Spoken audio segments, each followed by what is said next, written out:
TDP నేత ప్రతిపాటి పుల్లారావు కుమారుడు శరత్ను పోలీసులు అరెస్ట్ చేశారు. జీఎస్టీ ఎగవేత, మనీ లాండరింగ్ కేసులో పోలీసులు అరెస్ట్ చేశారు. 14 రోజుల రిమాండ్ను విధిస్తూ విజయవాడ జిల్లా జైలుకు తరలించారు అధికారులు.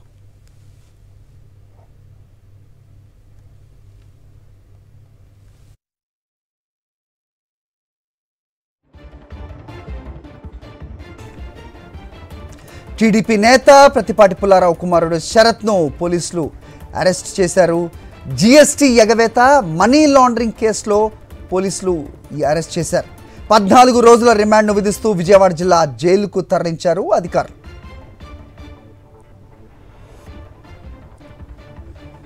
ఘటనపై అప్డేట్స్ మా కరెస్పాండెంట్ అశోక్ ఇస్తారు. అశోక్, చెప్పండి.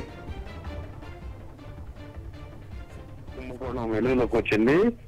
గత ప్రభుత్వంలో మాజీ మంత్రిగా పనిచేసిన ప్రతిపాటి పుల్లారావు కొడుకు కొన్ని బినామీ కంపెనీలు సంబంధించి అమరావతిలో మౌలిక వసతులను ఏర్పాటు చేయడానికి సంబంధించి సబ్ కాంట్రాక్ట్ తీసుకున్నారు. దాంతో పాటుగా కేర్ కంపెనీలకు ఏదైతే షెల్ కంపెనీలు ఉన్నాయో వాటిని కూడా సృష్టించి పూర్తి స్థాయిలో దాదాపు 66 కోట్లకు పైగా కొల్లగొట్టినట్టు కూడా చాలా స్పష్టమైన ఆధారాలు దొరికినాయి.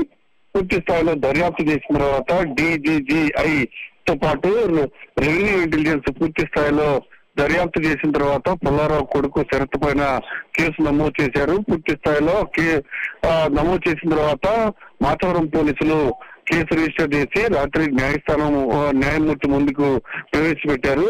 న్యాయమూర్తి 14 రోజులు రిమాండ్ పుల్లారావు కొడుకు శరత్కు విధించినట్లు కూడా మనకు తెలుస్తూ ఉంది.